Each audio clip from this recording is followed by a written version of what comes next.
The Renaissance was supposed to be humanity's great awakening, an era where reason replaced superstition, where art shattered the limits of imagination, and where knowledge finally clawed its way out of the dark medieval night. Cities like Florence, Rome, Venice, and Milan glittered with gold, marble, and ambition. Painters mixed genius with madness. Scientists stared into the heavens with trembling courage. And kings wrapped themselves in silk while claiming divine wisdom. Yet beneath this shining surface lived a truth far less noble. Never before had so many powerful men proven that intelligence and authority were not the same thing. For every Leonardo sketching the future, there were 10 rulers burning it down. For every thinker chasing truth, there were fools chasing ego. The Renaissance did not just create geniuses, it crowned some of the biggest idiots history has ever endured. These men were not poor villagers or uneducated peasants. No, they were kings, popes, generals, nobles, and scholars, people with libraries. At their fingertips, advisors whispering wisdom into their ears, and centuries of lessons written in blood behind them. And still, they made decisions so catastrophically foolish that entire nations collapsed. Fortunes vanished overnight, and history itself seemed to pause, stunned by the sheer stupidity of it all. Pride blinded them, greed deafened them, and arrogance convinced them they were untouchable. The Renaissance may have been an age of enlightenment, but for many in power, it was an age of self-inflicted ruin. Take the rulers who believed art alone could save them while their treasuries bled dry. They funded palaces instead of armies, frescoes instead of food, statues instead of stability. One Italian duke poured nearly his entire fortune into commissioning painters to immortalize his face, while his borders crumbled and his soldiers went unpaid. When rebellion came, as it always does, he stood surrounded by beauty and abandoned by men. Another monarch believed that surrounding himself with philosophers made him wise by association. He could quote Plato while making decisions so reckless that even his advisors fell silent, realizing too late that knowledge unpracticed is just decoration. History would later call these men patrons of the arts. Their enemies called them something far less flattering: easy targets. Then there were the popesmen, who claimed to speak for God, yet acted as if heaven itself existed to serve their vanity. Some waged unnecessary wars over prideful insults, dragging entire regions into bloodshed because they could not tolerate being questioned. Others sold church offices to the highest bidder, believing corruption was invisible if dressed in holiness. One infamous pope spent more time planning extravagant banquets than addressing famine and plague, when disease swept through his lands. Killing thousands, he reportedly blamed impure thoughts rather than unsanitary streets or ignored warnings. It was not divine punishment that destroyed his legacy, it was staggering incompetence wrapped in holy robes. Military stupidity reached legendary levels during this era. Generals ignored terrain, weather, and basic logic because retreat would look weak. Entire armies marched into mountain passes in winter, convinced bravery could defeat snow. They lost more men to cold than to enemy blades. One commander famously refused to reposition his troops because the battlefield ruined the symmetry of his formation. When cannons tore through his perfectly aligned soldiers, survivors later said he died insisting the formation was still beautiful. Beauty, sadly, does not stop iron balls traveling at lethal speed. Strategy was sacrificed to ego, and thousands paid the price. Perhaps the most tragic fools were those who stood at the edge of discovery and turned back not out of caution, but out of arrogance. Scholars mocked new ideas, not because they were disproven, but because they were unfamiliar. Early scientists were ridiculed, imprisoned, or ignored by men who believed the universe had nothing left to teach them. One powerful academic council rejected evidence of medical advances because it contradicted a book written centuries earlier. Patients died by the thousands, while leaders insisted tradition mattered more than truth. Progress was not stopped by lack of intelligence, it was strangled by stubborn stupidity. And yet, these men were celebrated in their lifetimes.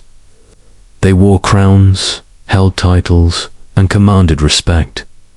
Poets praised them. Artists painted them as heroes. Fear kept mouths shut, and truth buried. Only time would strip away the illusion. Only centuries later would historians look back and ask the uncomfortable question, how could people so powerful be so unbelievably foolish? The answer was simple, brutal. An eternal power does not teach wisdom, it tests it. And many failed. This was the Renaissance's great irony. An age obsessed with human potential, ruled by men who refused to recognize their own limits. They believed themselves chosen, destined, superior. They ignored warnings, dismissed criticism, and mistook applause for proof of intelligence. Their mistakes reshaped borders, destroyed cultures, and delayed progress by generations. And as the next stories will reveal, these were not isolated incidents. They were patterns repeated again and again by men who thought history would never judge them. But history always watches, and it never forgets. If the first great failure of the Renaissance was arrogance, the second was absolute power placed in profoundly unprepared hands. Kings inherited thrones the way children inherit toys, without instruction, without restraint, and without consequence. Many of them believed birth alone had granted them wisdom. It had not. What it granted them was the ability to turn foolish thoughts into irreversible disasters.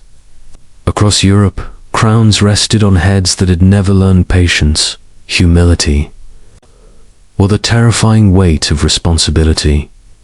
And so empires burned not because enemies were stronger, but because their rulers were spectacularly stupid. *1. King believed war itself was a performance, a stage upon which he could prove his masculinity. Advisors begged him to wait, to secure alliances, to stock grain, to study the enemy's terrain. He laughed. Waiting, he claimed, was for cowards. He marched an army of tens of thousands straight into enemy territory without supply lines, convinced that speed alone was strategy. Within weeks, his men were starving. Horses collapsed. Armor was traded for bread. When the enemy finally attacked, they barely needed to fight. Hunger had already done the work. The king escaped, humiliated, and blamed betrayal instead of his own stupidity.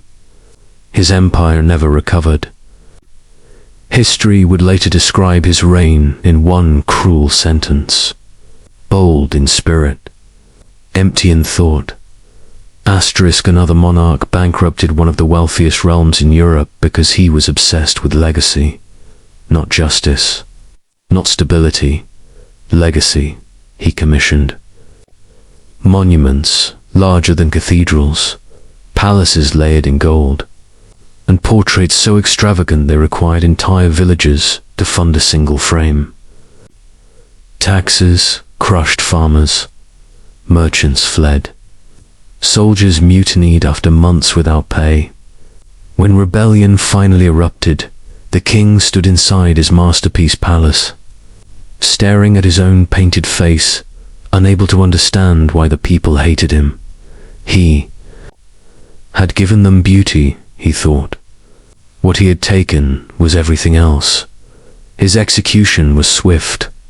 His monuments still stand, silent proof that art cannot compensate for idiocy. Some rulers were not vain, but delusional. One believed he was chosen by destiny to reunite an ancient empire long since turned to dust. Every sign warned him otherwise. The treasury was weak, the army outdated, neighboring states united against him. Yet he pressed on, driven by prophecy and flattery. He ignored spies, executed critics, promoted loyal idiots over capable generals. His invasion collapsed in less than a year. Captured alive, he reportedly demanded to speak to history itself, insisting future generations would understand him. They did. They understood he was a fool who confused ambition with destiny. Then there were the kings who trusted the wrong people for the worst reasons. Friends over experts. Family over competence. One ruler handed command of his navy to a cousin whose only qualification was loyalty and a love of drinking. The fleet was destroyed and its first major engagement ships misaligned, cannons unfired. Orders misunderstood. The cousins survived. Thousands did not. When questioned, the king defended the decision, saying loyalty mattered more than experience. History's response was brutal and unanimous. Loyalty does not replace intelligence when lives are at stake. Religion, too, became a weapon of stupidity. Several rulers believed divine favor meant they could not fail. Losses were dismissed as tests of faith. Victories were proof of righteousness. This mindset led to wars that served no strategic purpose and achieved nothing but suffering. One particularly infamous campaign was launched not because of threat or necessity, but because a rival king followed a different interpretation of scripture. Years of war followed. Borders barely changed. Hundreds of thousands died. Both kings claimed victory. Both nations were ruined. Faith did not fail. Them reason did. Perhaps the most damaging fools were those who silenced truth itself. Kings who executed messengers for bad news. Rulers who imprisoned scholars for inconvenient facts. Courts where honesty was dangerous and flattery was currency. In these environments, stupidity flourished safely. No one dared correct the king. No one dared say no. Bad ideas went unchallenged until they became national catastrophes. When collapse came, it seemed sudden. It was not. It was carefully built, decision by decision, by men who mistook obedience for wisdom. And yet, in their lifetimes, many of these kings were celebrated. Songs were written, coins minted, victories exaggerated, failures buried. Only later did the truth emerge through letters, ledgers, mass graves, and ruined cities. The Renaissance did not lack intelligence. It lacked leaders willing to listen. And so, power gathered in the hands of men who thought crowns made them clever. They were wrong. And in the next chapter, the fools will wear not crowns but robes. If kings proved that power could rot the mind, the Renaissance clergy and scholars proved something far more dangerous. That intelligence, when fused with ego, can become its own form of stupidity. These were not ignorant men. They read ancient texts, spoke in refined language, and believed themselves guardians of truth. They sat in marble halls debating the nature of the universe while plague crept through streets below. They wore robes heavy with symbolism and authority, convinced that knowledge belonged to them alone. And when reality disagreed, they did not question themselves, they punished reality instead.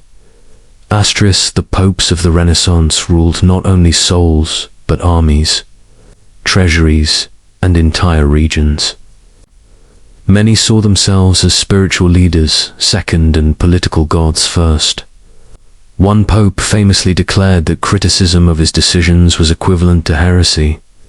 This belief allowed him to silence opposition with divine justification.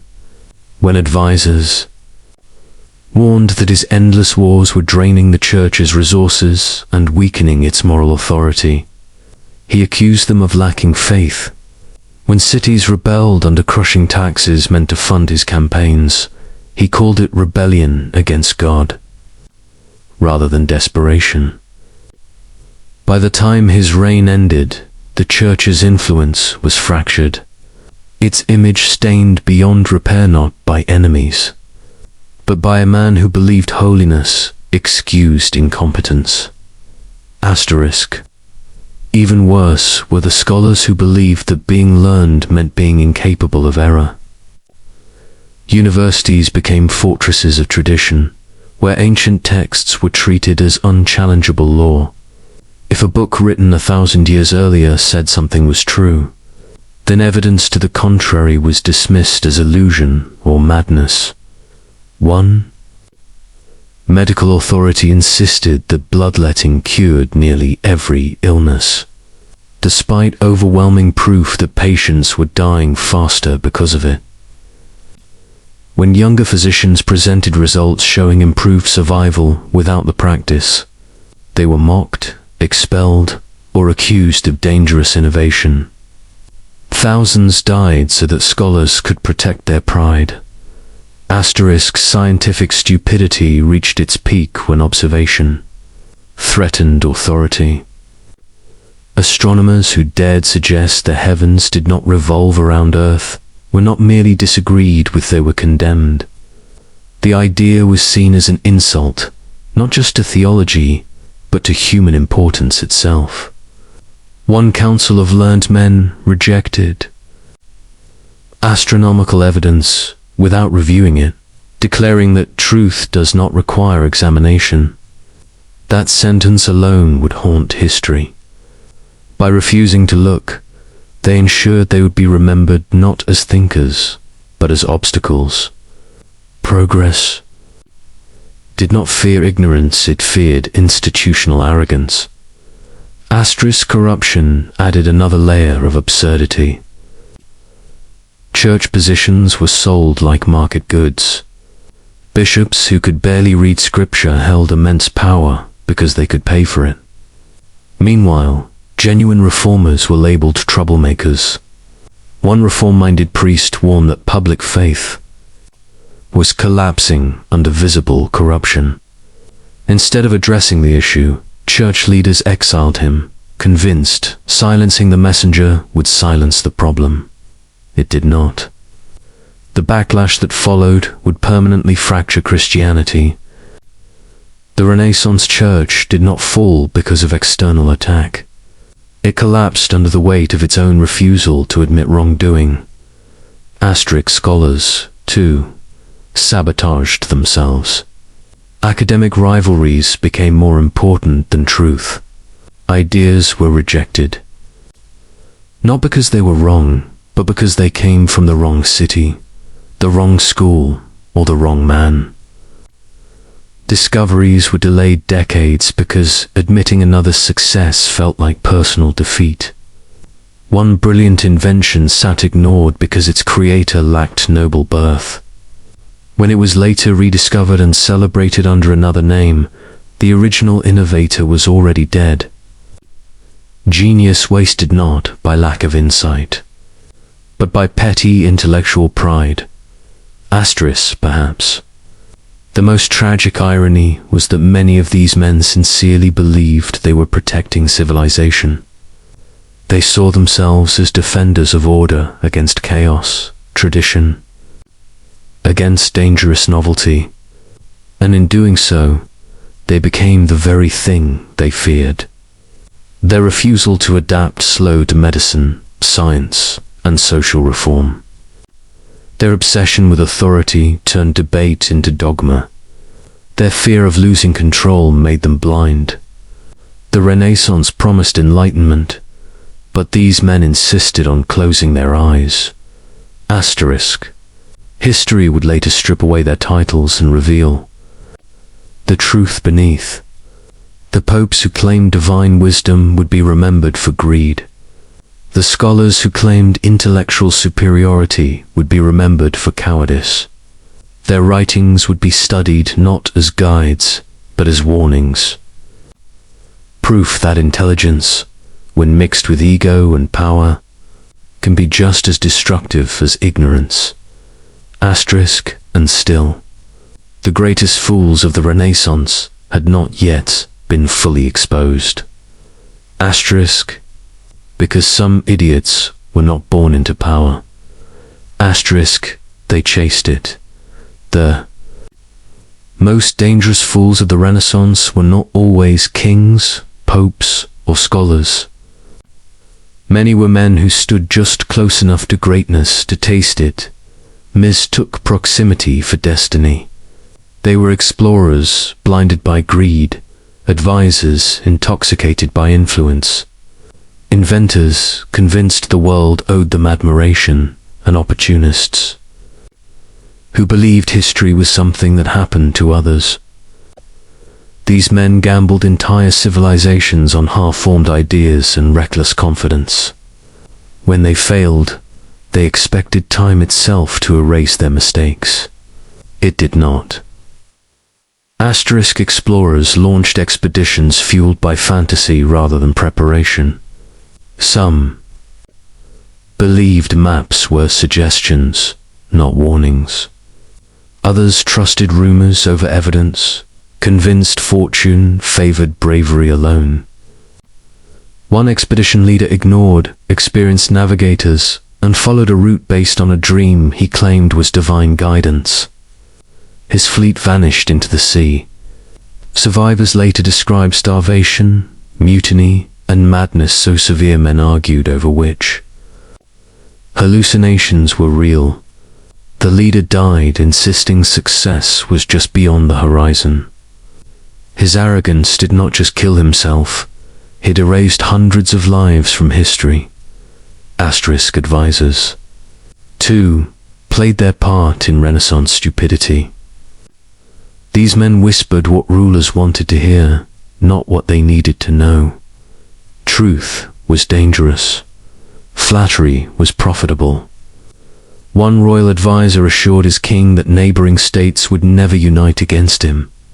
He based this claim not on intelligence, reports, but on his belief that others feared the crown too much to resist. When a coalition formed and crushed the kingdom within months, the advisor fled with stolen wealth. The king was captured. The people suffered. The advisor lived comfortably abroad, a living symbol of how cowardice and stupidity often survive. Disaster. Asterisk. Inventors sometimes fell victim to their own arrogance.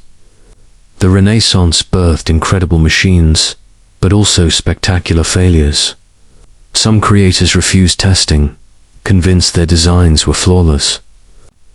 One engineer demonstrated a war machine before a crowd of nobles, dismissing concerns about structural weakness.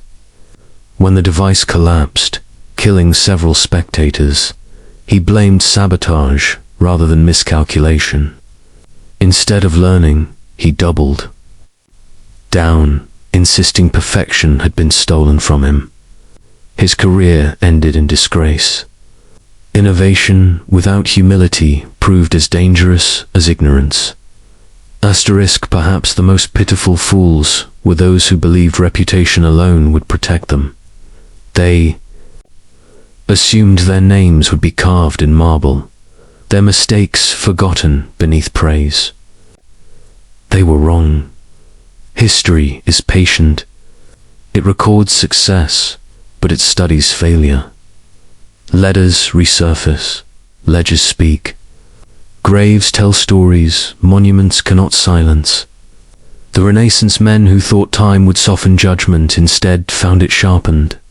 Asterisk what unites all these figures is not lack of intelligence, but refusal to learn. They ignored warnings. They rejected criticism. They chose pride over evidence. In an age that celebrated human potential, they became proof of human limitation. Their stories remind us that stupidity does not require ignorance, only certainty.